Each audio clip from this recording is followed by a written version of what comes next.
मुझे ऑफर हुई होती ना, मैं एक कमर्शियल तो क्या कई एक रिकॉर्ड करवा देती। पागल हो गई हो तुम। तुम्हें सिर्फ शोहरत नजर आ रही है, पैसा नजर आ रहा है, ग्लैमर नजर आ रहा है, मगर तुम्हें सैफ नजर नहीं आता, उसकी तो आंखें नजर नहीं आ रही जो जब प्यार से मेरी आंखों के अंदर झांकती है ना, तो नजर से होके जिस्म और जिस्म से होके रूह तक उतर जाती है।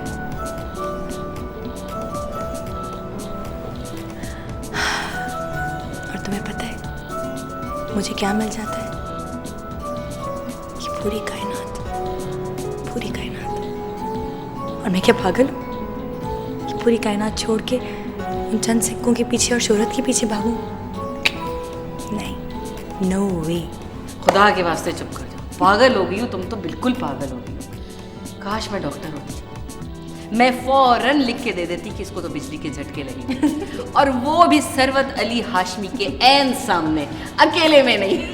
बदतमीज, खबरदार मेरी मियां को कुछ कहा तुमने तो। तुम दोनों के पागल बने का इलाज है ये। बेवकूफ लड़की। 3 लाख रुपए। सुधर जाओ। ऑफर रिफ्यूज करने का बहाना है, हस्बैंड की तरफ से उसको कभी भी कोई भी प्रॉब्लम नहीं है। मगर क्यों भाई? शोबिज में वो खुद नहीं आना चाहती है, वरना ये क्या पहली ऑफर है? अरे एक से एक ऑफर्स हुई हैं उसको इस ऑफिस में मेरे सामने रहते हुए, लेकिन वो करती नहीं।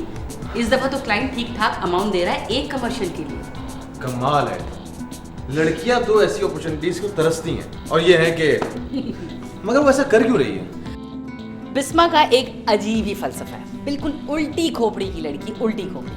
उसका कहना ये है कि शोबिस की दुनिया जो है ना बहुत ही रोशनी वाली दुनिया है, नज़रें खीरा हो जाती हैं, चकाचौंध हो जाती हैं, और ऐसे में ऐसा ना हो कि वो भटक जाए और अपना प्यार खो बैठे। प्यार?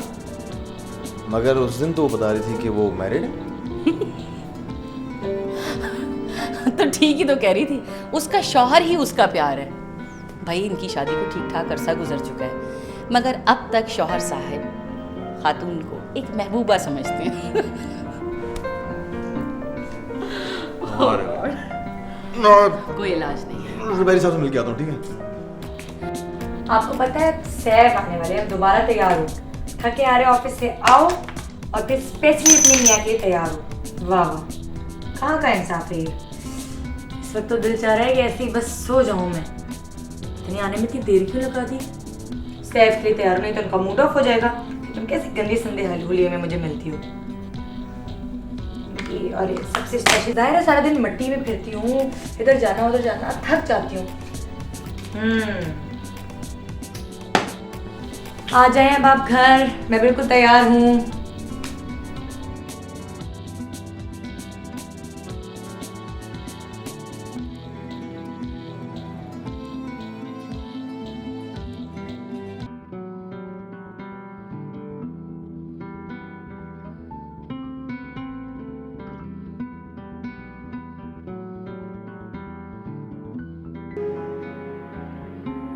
उसका शौहर ही उसका प्यार है।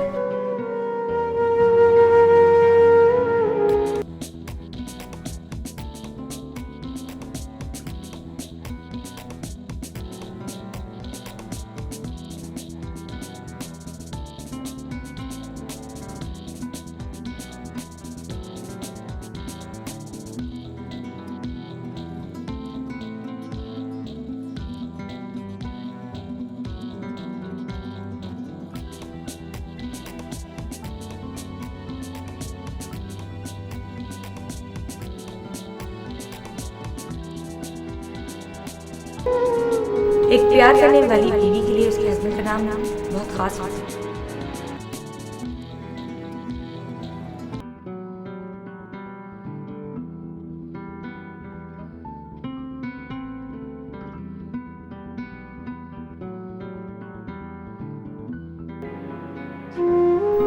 सरवत अली हाशमी? इतनी देर क्यों लगा रहे हो सैफ? 12 बज चुके हैं और कोई ख्याल ही नहीं है मेरा। मैं अकेली हूँ घर पर, तैयार भी हो गई और बल्कि दोबारा अनफ्रेश होना शुरू हो गई। क्या मुसीबत है। वैसे दिन में 36 फोन करोगे और अब लेट हो गए हो तो एक फोन भी नहीं करते। वैसे मैं फ़ोन कर लेती हूँ, कोई छोटी थोड़ी ना होंगी मैं फ़ोन कर लेती हूँ।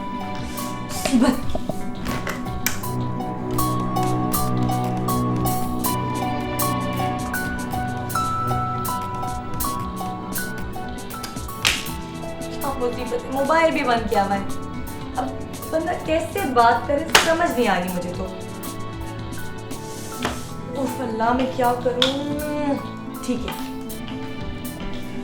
अगर इन फूलों के मुरझाने तक तुम नहीं आई ना सैफ, तो मैं तुमसे 3 दिन तक बात नहीं करूंगी, बस मैंने कह दिया। टेप्स हमारी रेडी हैं। जी आपने आसिम साहब से बात की थी। नहीं, देखिए यहाँ हम काम करने के लिए बैठे हुए हैं, फिर हम जाके उसको बंद, आज काम बंद। ये क्या हो रहा है? बात कर रही थी मैं किसी से। आज कोई काम नहीं होगा क्योंकि मैं आज बहुत खुश हूँ, मैं बहुत इमोशनल हुई हूँ रक्षी में। मुझे तुम्हें कुछ दिखाना है बस। क्या दिखा रहा है? फौरन दिखाओ, फौरन। यहाँ नहीं, चलो केबिन में चलते हैं। अरे भाई नहीं, कोई बात नहीं होगी। पता नहीं क्या हो गया, हो रहा है, शायद बात बैठ बता कम- नहीं।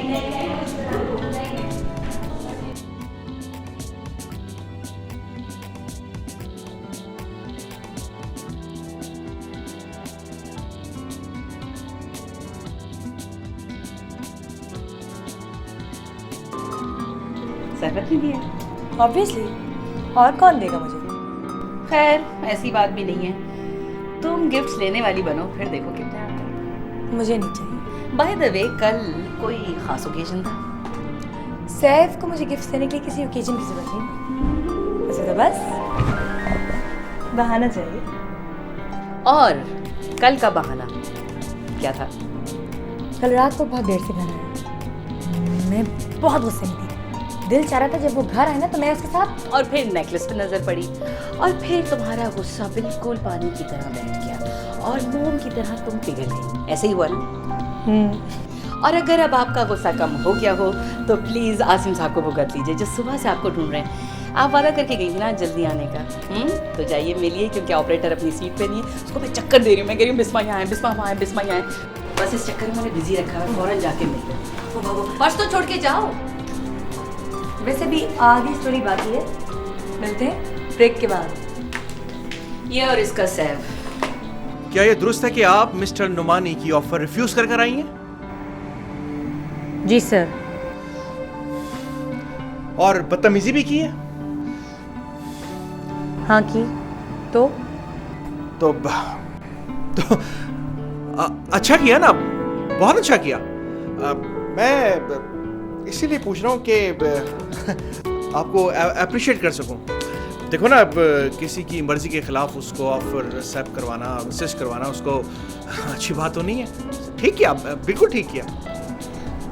वैसे मैं यूं ही पूछ रहा था कि आपने इतनी अच्छी ऑफर रिफ्यूज क्यों की? हर्जी क्या था इसमें? मैं अपने और अपने शौहर के बीच में कोई दीवार खड़ी नहीं करना चाहती। ताल्लुक की इस खूबसूरती पर कोई धब्बा बर्दाश्त नहीं कर सकती मैं। ज़रूरी है कि धब्बा लगे? शोहरत मिलती है तो काम बढ़ जाता है, और इस तरह मैं अपने घर में टाइम नहीं दे पाऊँ। जाहिर है परस्तारों की भीड़ मेरे गिर्द इकट्ठी होगी तो शक जन्म लेगा, और इस तरह मेरा शौहर मुझसे दूर होता चला जाएगा। हो सकता है कि ये सब फैंटेसीज हों, ऐसा ना हो? अनगिनत कहानियाँ सुनी और देखी हैं, और वैसे भी मैं खुद एडवर्टाइजिंग एजेंसी में हूँ। आपकी मर्जी है, मुझे आपसे हमदर्दी है, इसीलिए तो कह रहा हूँ। अगर आपको मुझसे वाकई हमदर्दी है तो आप मेरी सैलरी इंक्रीज कर दें। वैसे भी इस तनख्वाह में मैं हमेशा फाइनेंशियल क्राइसिस में ही रहती हूँ।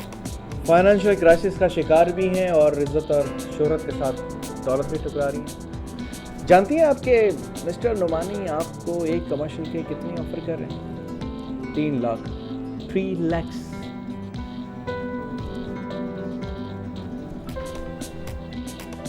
किधर जा रही हैं? ये आइडिया तो डिस्कस कर लें। मैं फाइल लेकर आती हूँ।